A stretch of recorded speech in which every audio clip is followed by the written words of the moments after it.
Hello everyone, good morning सभी को day 6 के व्लॉग में। आज सबसे पहले मैंने सेशनल टेस्ट लगाए थे।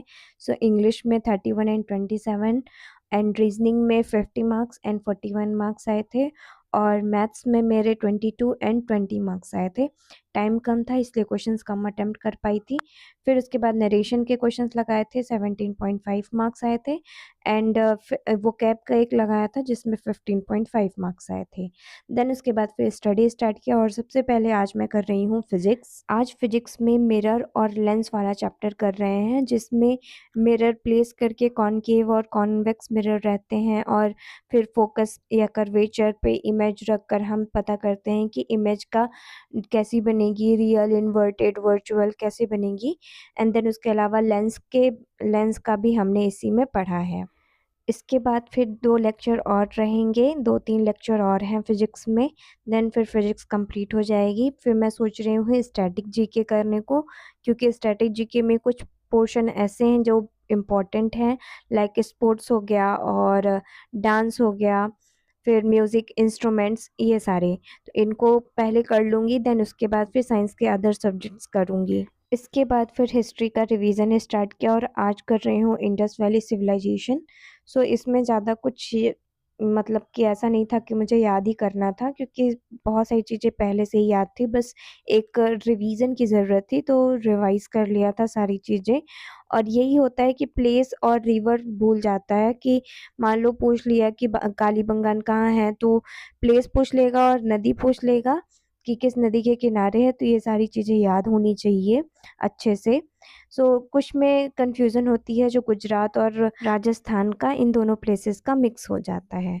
और वैसे हिस्ट्री बहुत इम्पॉर्टेंट है, तो कोर सब्जेक्ट पहले कंप्लीट करना है, इसलिए मैं धीरे-धीरे करके इनको कंप्लीट कर रही हूँ, रिवाइज़ कर रही हूँ। अगर आप जीएस स्टार्ट करना ना, तो सबसे पहले आप कोर सब्जेक्ट में क्या आता है, हिस्ट्री, ज्योग्राफी, पॉलिटी और इकोनॉमिक्स, इन 4 सब्जेक्ट को सबसे पहले कंप्लीट करना है। देन इसको रिवीजन में डालना है। देन उसके बाद फिर स्टैटिक जीके हो गया और अपना साइंस के सब्जेक्ट्स हो गए, इनको कंप्लीट करना है। तो मेरा वैसे तो कंप्लीट हो गया है, एक बार मैंने सभी के वीडियो देख लिए हैं, अब रिवीजन कर रही हूँ। और इसके अलावा साइंस में 2 ही सब्जेक्ट बचे हुए हैं, बायो और केमिस्ट्री। उसके अलावा एनवायरनमेंट और फिजिक्स कंप्लीट होने वाला है। और फिर स्टैटिक जीके में करना है, तो इसको बाद में करूँगी स्टैटिक जीके। फिर ज्योग्राफी कर रही थी, ज्योग्राफी में आज मैं एटमॉस्फेयर और प्लेट टेक्टोनिक्स के बारे में पढ़ रही थी। प्लेट टेक्टोनिक में ही आता है अर्थक्वेक के बारे में, जिसमें आप सैडो ज़ोन के बारे में भी पढ़ते हो, तो इन्हीं में सब कवर हो जाता है। और प्लेट टेक्टोनिक थ्योरी में भी 7 मेजर प्लेट्स बनते हैं, कन्वर्जेंट, डाइवर्जेंट, ये सब भी इसी में कवर हो जाता है। देन उसके बाद फिर पॉलिटी किया, और पॉलिटी में आज मैं पार्ट 1 से लेके पार्ट 4 तक का जितनी भी चीज़ें थी सबको लिख कर रिवाइज़ कर रही थी, एक-एक आर्टिकल को, आर्टिकल 1 से लेकर के आर्टिकल 51 तक, क्योंकि 52 से फिर प्रेसिडेंट स्टार्ट हो जाता है, तो 51 तक मैंने पूरा रिवाइज़ किया है। बीच में एक जगह भूला था, कहाँ पर, आर्टिकल 41, 42, 43, इन तीनों में थोड़ा-सा डाउट हो गया था, वैसे सारे बन गए थे। और आर्टिकल 29 और 30 में भी थोड़ा-सा ही डिफ़रेंस है ना, तो उसमें भी थोड़ा डाउट हुआ था। उसके अलावा अगर ऐसे पूछ लेंगे टिक करने में, तो फिर सारे बन जाते हैं।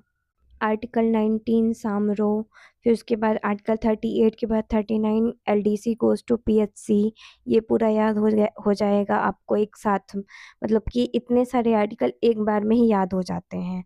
देन उसके बाद फिर इंग्लिश में स्टार्ट किया था, कॉम्प्रिहेंशन कर रही थी और सभी सही हुए थे, बट बहुत टाइम लगा था एक पीक्यूआरएस को कंप्लीट करने में। स्टेटमेंट वाले थे, बहुत बड़े-बड़े स्टेटमेंट थे। देन उसके बाद फिर ओडब्ल्यूएस किया था, अप्रॉक्स 30-40 ओडब्ल्यूएस थे। देन उसके बाद फिर बी वोकैब में 25 वोकैब कंप्लीट किए थे।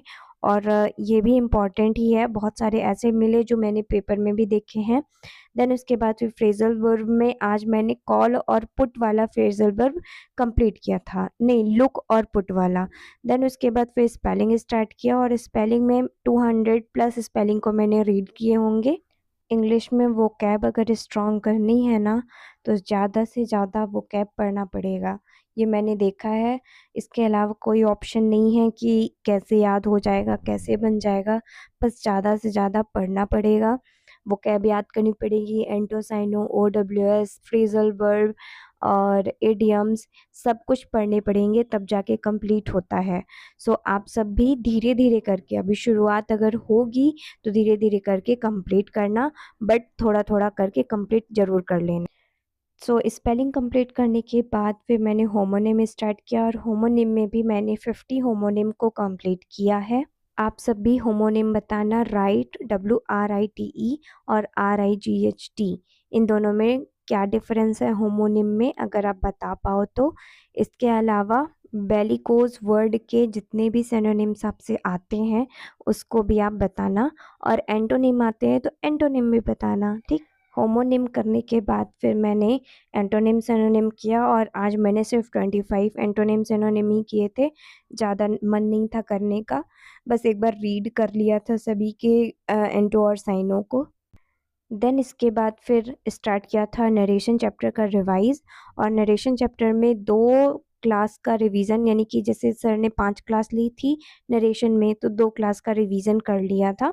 और इसमें मेरे को नई बात ये पता चली, जिसमें वाइल या व्हेन होता है उसका नरेशन चेंज नहीं होता है। मैं उसका भी करती थी, इसलिए गलत हो जाता था।